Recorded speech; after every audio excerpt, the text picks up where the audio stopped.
आप मेरे दुश्मन को मेरे सिधाने ले आके बैठाइएगा, हम क्या करेंगे? विरोध करेगा कि नहीं करेगा? ऑब्वियस बात है। नाटो का आर्टिकल 5 कहता है कि नाटो की कोई भी कंट्री रहेगी वहां नाटो की आर्मी की पूरी डायरेक्ट एक्सेसिबिलिटी रहेगी। अब बैठा के वहां ले आएंगे रसिया को, भाई तुम्हें डेवलप करना है करो। यूरोपीय यूनियन में गया, कहां इसने अटैक किया है? बिना मतलब का उसको कहां से जाएगा? और नाटो का मतलब क्या बनता है आज के डेट में, जब वर्ल्ड यूएनओ हाई है, यूएनओ कहता है कि हम थर्ड वर्ल्ड वार होने नहीं देंगे। ये 32 कंट्री मिलके कहते हैं अगर हमारे पे किसी ने मारा हम सबको मिलके मारेंगे। क्या मतलब बनता है? नाटो का तो होना ही नहीं चाहिए दुनिया में। फिर 32 कंट्री अब हेल्प क्यों नहीं कर रही है जब ये हो रहा है? तो मारे हुआ पुतिन बैठा हुआ है, उसको क्या जाता है? वो तो नॉर्थ कोरिया से बुलाया है सैनिक को जानबूझ के यूक्रेन में घुसाने के लिए, क्योंकि नॉर्थ कोरिया के पास एक बहाना मिल जाएगा कि किसी दिन अगर इसके 2-4 सैनिक मारे गए तो कह देगा हमारे सैनिक मारे गए, यानी हमारे देश पे आया हुआ है, हमारे पास परमाणु बम खाली है। वो जानबूझ के लाया ना कि उसके पास एक और फ्रंट खुला रहे। और जब से ट्रंप आए हैं तब से तो यूक्रेन और कमजोर हो गया। क्यों? वो तो जो वीडियो आया उसमें भी उसने क्लियर ही कर दिया दुनिया में, जबकि अमेरिका तो साथ दे रहा था यूक्रेन का। बिल्कुल, वो तो सब यूरोप वाला सब साथ ही दे रहे थे सब। तो अब क्या? अब समेट लेगा डोनबास को और ये वाला रीजन को। उसने पहले फ्री इंडिपेंडेंट स्टेट घोषित कराएगा, उसके बाद से फिर करा देगा कि भाई मेरी इकोनॉमी उतनी अच्छी नहीं है, हम यूक्रेन से टूट तो गए हैं लेकिन फिर हम रसिया में मर्जर चाहते हैं। रसिया में मर्जर हो जाएगा, जैसे क्रीमिया हुआ वैसे डोनबास को होगा, डोनेस्क हो जाएगा, मर्जर हो जाएगा। और उस एरिया में रसिया ने जितने भी फाइनेंशियल लॉसेज हुए, जितना उसका पैसा खर्च हुआ है, उस एरिया में इतने मिनरल्स हैं, उससे उसकी रिकवरी हो जाएगी। मतलब फ्यूचर तो अब यही है, यूक्रेन गया। दूसरा एक और रीजन समझिए, पुतिन इतने दिन से राष्ट्रपति है, 10 साल प्रधानमंत्री रहे, और उस समय राष्ट्रपति तब इंडिया की तरह रसिया का होता था कि राष्ट्रपति के पास कोई पावर नहीं रहेगा, सारा पावर प्राइम मिनिस्टर के पास रहेगा। तो पुतिन 10 साल तक प्राइम मिनिस्टर थे। बट रसिया का एक रूल है कि 10 साल से ज्यादा, आप 2 टर्म से ज्यादा पूरा नहीं कर सकते। तो उसका जब 10 साल कंप्लीट होने वाला ना, तो उसने अपने संविधान में संशोधन कर दिया कि प्राइम मिनिस्टर के पास अब कोई पावर नहीं रहेगा, अब सारा पावर राष्ट्रपति के पास रहेगा, और खुद राष्ट्रपति बन गया। वीडियो गेम खेल रहा है। अब 10 साल उसका पूरा हो गया 2022 में। अब क्या करें भाई, यहाँ तो 2 टर्म से। तो स्पेशल अमेंडमेंट इन कॉन्स्टिट्यूशन 2036 तक इसमें कोई चेंजिंग नहीं होगा। इंडिया में भी ऐसा हुआ था, 2002 में हुआ था कि लोकसभा की सीटें 2026 तक नहीं बढ़ाई जाएंगी। तो उसने कहा कि 2036 तक मतलब अभी एज इट इज रहेगा यहाँ पर। अब इंटरनल बगावत होने लगा। तो जब इंटरनल बगावत होती है ना, तो इसको कंट्रोल करने का सबसे आसान तरीका होता है ना, कोई वार कर दो। ऐसे ही माओ के टाइम पे हुआ था 1960 में चाइना में मार दी, इंडिया में लड़ गए यहाँ पे। ऑब्वियस बात है, अभी आज चाहे महंगाई जितनी भी हो, चाहे जो भी हो, हमें अपने प्रधानमंत्री से या एट ए टाइम के प्रधानमंत्री या पहले के कोई भी प्रधानमंत्री लाख शिकायत होगी, लेकिन जब वार के टाइम पे तो हम सब एक हैं। कारगिल के टाइम पे कोई ये कह सकता है क्या कि हम अटल बिहारी वाजपेयी के साथ नहीं थे, भले उन्हें वोट न दिया हो? तो पुतिन के लिए युद्ध लंबा खींचना अपने विरोधियों को निपटाने का एक अच्छा रास्ता। निपटा दिया अंदर। वो क्या नाम थे उनको, वैगनार ग्रुप के थे, प्रेगोजिन की क्या नाम था, उनको जहाज से उड़वा दिया, जा रहे थे बेलारूस। तो रसिया का एक अलग है, वो लड़ाई को केवल ये नहीं देखिए वहाँ पे, वो चाहे तो खत्म करके आज ही ले सकता है, लेकिन लंबा कर रहा है, खींच रहा है उसको। उसकी पॉपुलैरिटी, उसका विश्वास, उसकी नेशनलिटी बढ़ रही है कि ये रशियंस के साथ है। रसिया को यही बचा रहा है, वो दुनिया को अपने यहाँ दिखा रहा है रसियन भाषा में बोल के। उसकी न्यूज़ तो चल रही है ना कि आज अगर पुतिन नहीं होता तो पूरी दुनिया रसिया को समेट चुकी होती, ना नाटो कहाँ तक चला गया रहता। दिखाएगा वहां पर कि ना क्रेमलिन बचा होता, ना मॉस्को बचता, ना पीटर्सबर्ग बचता, ना व्लादिवोस्टोक, सब यूरोप वाले कब्जा कर लेते। तो लोगों का रहता यही रहेगा, पुतिन ही रहेगा, 2036 नहीं जी 50 तक रहेगा। वॉर गलत है ना, लोग मरते हैं। वॉर गलत रहता ना, बांसुरी बजाने वाले कृष्ण कन्हैया महाभारत होने नहीं देते। कुछ लोग बात से सुनबे नहीं करते, लात देना ही पड़ता है। आप 32 देशों के ग्रुप, जिसमें एटॉमिक पावर 3 के पास है, ब्रिटेन के पास है, फ्रांस के पास है, अमेरिका के पास है, पावर में सबसे ज्यादा, लॉबी सबसे ज्यादा, टेक्नोलॉजी सबसे ज्यादा, हथियार सबसे ज्यादा, यूएन में पहुंच सबसे ज्यादा, इसके बावजूद ही 32 मिल के एक साथ रहेंगे और कहेंगे कि हमें कोई मारेगा, हम 32 मिल के मारेंगे। सद्दाम हुसैन को पूरा उड़ा दिया, सब लीबिया को पूरा उड़ा दिया, यमन को पूरा उड़ा दिया, सीरिया को पूरा उड़ा दिया। हमारे पास ये जितने देशों को उड़ाया, कम से कम 2 से 3 लाख इंडियंस वहां काम करते थे। हमें क्या मिला? कुछ नहीं। बीच मझधार में छोड़ के अफगानिस्तान को चला गया। अफगानिस्तान में हम लोग के करोड़ों इन्वेस्टमेंट है, सब फंस के रह गए। तो क्या मतलब बनता है आज के डेट में नाटो का? हिम्मत नहीं है किसी देश के पास ये कहने की कि नाटो गलत है, वो अलग बात है, बट गलत तो है ना।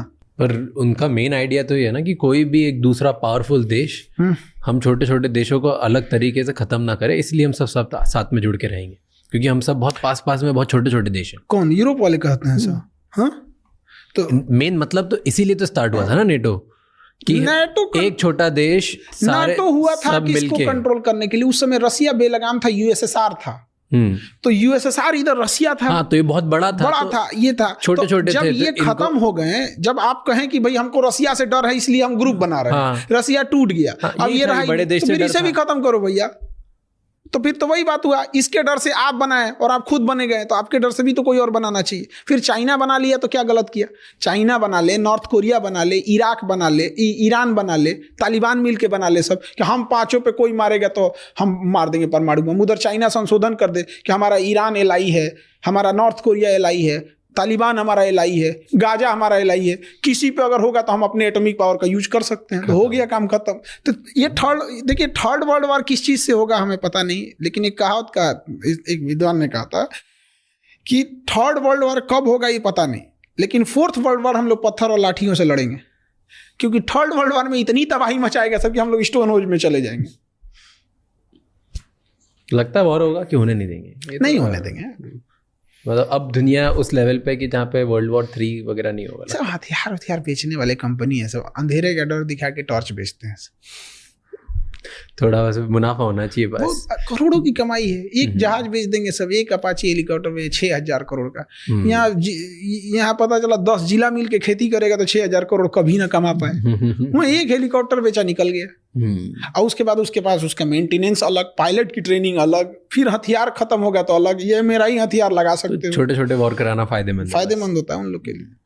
और वो लोग अभी एक स्पेशल फोर्स के ऑफिसर थे जो टेररिस्ट से लड़ते हैं इंडिया में, वो बता रहे थे हमें कि बहुत सारी बड़ी बड़ी वेपन कंपनीज वो आती है हमारे बॉर्डर एरिया में, जो नक्सलाइट्स है और जो हमारे ये मिलिटेंट्स हैं, इनको एडवांस वेपन फ्री में बांट के जाती है ताकि ये अटैक करें, और फिर वो वेपन से, क्योंकि वो एडवांस वेपन के साथ अटैक करती है, फिर आके वो देशों को जाके बेचती है कि यार देखो उनके पास इतने एडवांस है तो आपको भी एडवांस लेने चाहिए, फिर डबल प्राइस में देशों को बेचती है। जिस कंपनी का हथियार किसी टेररिस्ट के पास मिल गया, उस कंपनी के ऊपर जांच होनी चाहिए और उसे इंटरनेशनली ब्लॉक करना चाहिए। International block. जब आतंकवादी इंटरनेशनल हो सकते हैं तो उसके हथियार इंटरनेशनल कैसे नहीं हो गया है? तो ये तो कौन ब्लॉक करेगा? अमेरिका वगैरह, उन्हीं पे सारा हथियार है, वही तो बनाते हैं। तो इनके हिसाब से ना, ये किसको आतंकवादी बोलेंगे, किसी को बने। ये मुंबई को उड़ा के गया अजमल कसाब, इजराइल ने उसे आतंकवादी नहीं बोला। क्या बेशर्मी है। क्यों नहीं बोला? कहा कि हम अभी जांच कर रहे हैं, हमारे हिसाब से नहीं हो रहा है। क्या बेशर्मी है। इजराइल इतना पावरफुल क्यों है? सारे देश डरते क्यों? आपने एक वीडियो बनाया इसके ऊपर कि इजराइल से सारे देश डरते हैं। वहां के देश डरते हैं जहाँ खर न पतवार या ऋण प्रधान, एक कहावत कहा जाता है। उन सबको आता क्या है? अरब वालों को खजूर, ऊंट, तेल खत्म, खेल खत्म। वहां पे लड़ सकते हैं। क्या जा रहा है जिससे लड़ रहा है? अब देखिए सीरिया में कोई राष्ट्रपति नहीं है, उठ के गोलान हाइट कब्जा कर लिया। तो वहाँ के हिसाब से टेक्नोलॉजी है, नो डाउट, देश बहुत आगे है, हर चीज़ में ठीक ठाक है, बट समझिए विदाउट अमेरिका और नाटो के सपोर्ट से वो भी नहीं लड़ा। छोटा सा गाजा है जिसके पास ना अपनी एयरफोर्स है। गाजा का शर्त क्या है कि फिलिस्तीन ना एयरफोर्स रखेगा, ना नेवी रखेगा, ना ही थल सेना रखेगा, ना उसे देश की मान्यता दिया जाएगा। तो उसका कहना है भाई तुम आया है क्या, तुम जानो। उसको कुछ रखने ही नहीं देता है।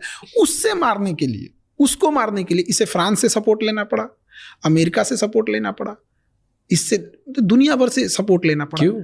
उसके पास हथियार खत्म हो गए ना। तो ऐसा क्यों? वो इतनी सी बेल्ट ने इतना, अगर इसको खत्म ही करना है तो जरा से गाजा ने कैसे परेशान कर दिया इनको?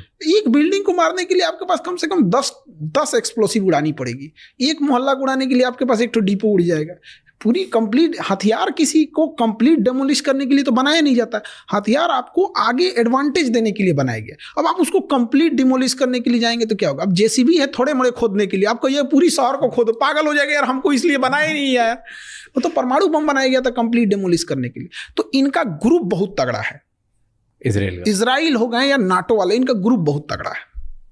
और ये नाटो वाले आए थे सब वियतनाम में, वियतनाम वाला इतना मार मारा था सबने, इतना मार मारा था सब कि जान बचा के भागे हैं अमेरिका वहां से। 20 साल लड़े थे, कुछ नहीं कर पाए, भगा दिया से वहां पे। क्यों नहीं हो पाया ये इस वॉर के बारे में मुझे ज्यादा पता नहीं है, बट वियतनाम में अमेरिका वॉर नहीं जीत पाया। नहीं जीत पाया, कभी नहीं जीत पाएंगे वहां पे। देखिए, we can not fight with the geography. ना वो वियतनाम जीत सकते हैं और ना ही अफगानिस्तान जीत सकते हैं। केवल अमेरिका नहीं, रसिया भी तो हार के गया है, कोई नहीं जीत सकता। इवन ब्रिटेन वाले जब हमें गुलाम बनाए थे, लेकिन अफगानिस्तान को आजाद कर दिए थे सब।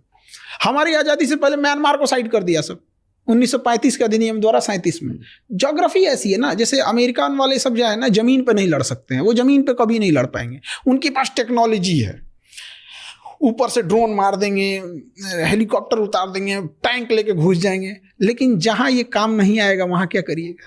अफगानिस्तान में पहाड़ है, वो चुपचाप लेट जाएगा, ड्रोन को पता ही नहीं चलेगा साइड में, और ड्रोन उड़ेंगे ना तो पास में आकर ले जा यहाँ से।